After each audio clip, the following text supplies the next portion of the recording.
Factoring trinomials when a is not the number 1. What I mean by that is up to this point when we have factored, the leading coefficient has always been 1. The leading coefficient is the a number. So we might have had something like x squared minus 4x minus 5. So notice there's a 1 right there. We don't write it. And what we did to factor this is we kind of guessed and checked to see if it would work. We wrote down an x and an x. This one there's really no choices because the only way to factor a 5 is a 5 and a 1. And then we would kind of look at it and say, well, let's see, to get a minus in the middle, I need a minus there and a plus there, because minus 5 and 1 will give me minus 4. Now, we had a few examples where a was not the number 1, but in cases like that, we had a GCF. In this case, the GCF is 2. So then we have x squared plus 2x minus 15. And then we would try to go further, and we would put x and x. And then we would say, well, to get 15, I could use 15 and 1, but 15 and 1 won't give me a 2. I could also use 5 and 3, and I think I can get a 2 in the middle here if I do a plus 5 and a minus 3. Okay, so now we're going to look at trinomials where a is not the number 1. When a is not the number 1, there are two common factoring techniques. One is trial and error, which is similar to what we've just been doing, but we're going to see it's a lot more complicated. And one is grouping, which we just did in the previous video, and we'll see how grouping works when you only have 3 pieces. Okay, so here's what I mean by trial and error. If I have 12x squared plus x minus x, first there's no GCF, nothing common to all 3. It is a trinomial, so I would guess that it's 2 binomials. Now here's the problem. How can I get 12x squared up front? I could use 12x and x. I could use 6x and 2x. I could use 4x and 3x. Do you see why this is going to make this a lot more complicated? Before, when I had an x squared here, it just always had to be x and x. There wasn't any other option. With this being a 12 here, I've got 3 options to pick from. I don't know which one's the right one. I've just got to guess and hope I can make it work. So I'm going to guess for no particular reason. I'm going to guess the 6x and the 2x. I have no idea if it's right or not. On this end, I have a 6. On this end, I could use 6 and 1, or I could use 3 and 2. Again, I have no idea which one's the right one. I will try a 3 and a 2. And then I just kind of have to see if I can make it work. So I kind of multiply it out and see if it's going to work. This is going to give me a 12x squared. This is going to be a 12x. Notice I'm not putting any signs because I didn't put signs here. I'll deal with that in a minute. This is going to be a 6x, and then this is going to be a 6. So what should happen is the first and last ones should always be right. The question is, can I arrange my signs to get a 1x in the middle? And the answer is no. So what I know is my guess is wrong. And that's why this is called trial and error. I tried. I made an error. I don't have the right answer. Okay, so there's lots and lots of things I can change.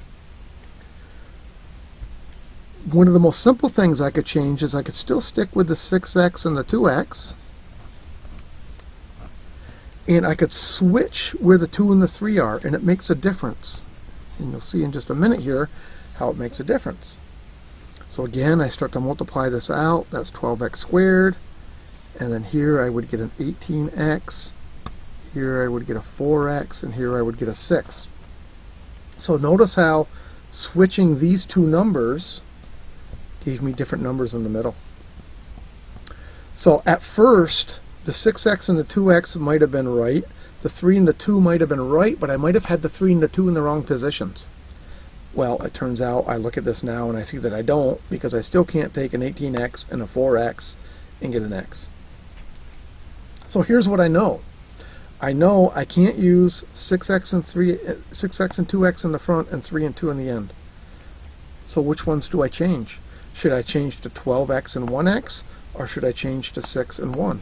Or maybe I should change to 4x and 3x. There's no way of knowing. And so you could be guessing and checking for quite a while here until you happen to hit upon the right answer. Some people are fantastic with number skills. Some people can look at this, look at the combinations, and get the right answer the first time every time. Most of us are not that good. I'm not that good. So I'm going to be honest, when this first number is not the number 1, I almost never use the trial and error method. The only time I would use it is if this were a perfect square and that were a perfect square, and I would try my shortcut guess and see if it works. Don't have that here. So, notice I have spent 6 minutes on this video, probably 4 minutes on this part right here, and we don't have a right answer still. The trial and error method is not very good. So let's take a look at grouping. This is the way I think you should do it. The way grouping works, we notice we have a trinomial, 3 pieces. We notice this is not the number 1 and there's no GCF. So when this is not the number 1, what you do is you multiply the numbers on the end. So I take 12 times negative 6, and that turns out to be negative 72. Then it's more like what we did back up here. What I need to do is I now need to factor the number negative 72 and come up with numbers that add to 1. And I think I can do that with 9 minus 8. 9 minus 8 is 1, and 9 times negative 8 is negative 72. So I come back here and I write my trinomial as a polynomial with 4 pieces. I write the 12x squared. Instead of the plus x, I'm going to split it up this way. I'm going to write it as plus 9x minus 8x, and then I still have the minus 6 in the middle. Basically what we've done is we've taken our thing that had 3 terms in the beginning, and now we've written it with something that has 4 terms, and when we have 4 terms, we just learned a way to do that. That's called grouping. So I look at my first pair and my second pair. My first pair has a 3x in common, and when I take 3x out, I'm left with 4x plus 3. My second group, because that's a minus right there, I factor out a negative 2, and left over is 4x minus 3. I made a mistake on purpose. I'm hoping you caught that. Notice that these 2 brackets do not match up perfectly. And I mentioned this earlier. This is what you should be looking for here. If these don't match up perfectly, you made a mistake. The mistake I made is when I pulled out this negative 2, I should have changed that sign. So watch for that. Quite often, your mistake is that simple. You're off by a minus sign, just change it to a plus, and it's probably going to be correct. These things now match perfectly. So I write down the 4x plus 3. When I take that away, left over is 3x minus 2. So it turns out, back in my guesses, I had the 3 and the 2 right, but I should have used 4x and 3x. I had no way of knowing that at the beginning. I just guessed and took a chance. So, like I say, some people are absolutely fantastic at looking at combinations of numbers, and they can guess and get this answer right away, almost immediately. Most of us are not that good.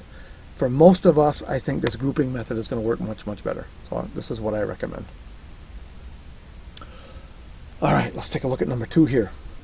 First thing I look for is a GCF. There is not one. I notice I have 3 pieces, and that's not the number 1, so I multiply. 4 times negative 5 is negative 20. And then I need to factor negative 20 and make it add up to an 8. How about 10 minus 2? 10 minus 2 gives me 8. 10 times negative 2 gives me negative 20. I come back. I write this as 4x squared. I split the 8x into these two pieces, plus 10x and minus 2x, and then minus 5. So the whole idea here is to take our trinomials, write them with 4 pieces, so we can use our grouping by pairs technique. First group has a 2x in common, left over 2x plus 5. Second group has very little in common, but because there is a minus there, I'm going to factor out a minus. And when I factor out a minus, that works out great because that turns into a 2x plus 5, and those match perfectly. So I write down the 2x plus 5. When I take that away, I have 2x minus, and remember we're lazy, there's really a 1 right in front there. So that should be 2x minus 1. We're lazy, we just don't normally write that 1. Oops, slide that up a little higher so you can see. Okay.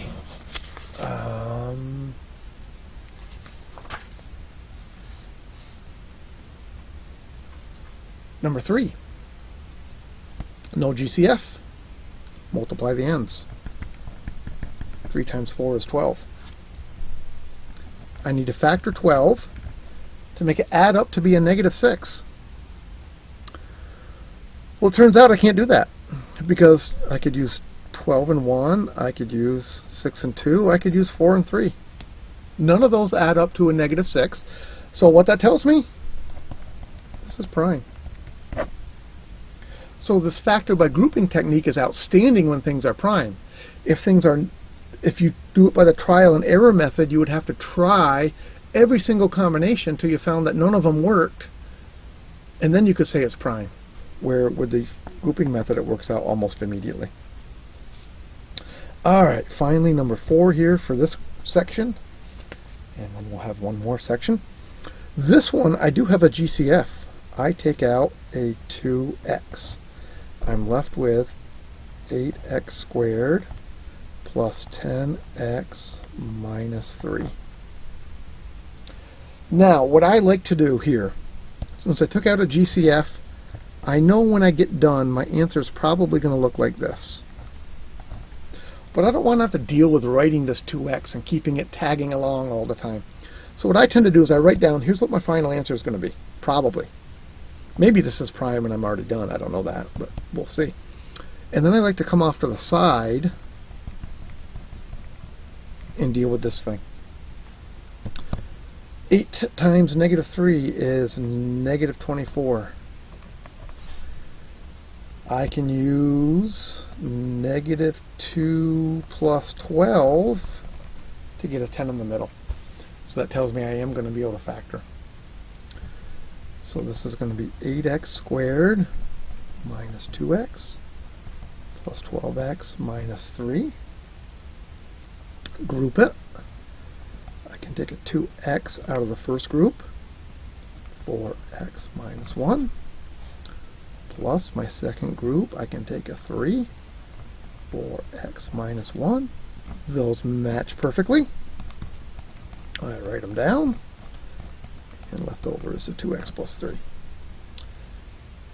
To finish this, I take that and I plug it in back here for my final answer. I think that's a lot easier and a lot neater than trying to figure out what do I do with this 2x all the time. Well, I know that 2x is going to be in my final answer. Go off to the side, deal with the factor by grouping, and then plug my answers in at the end. All right, that ends this part of the video. I think we've got one more part to go.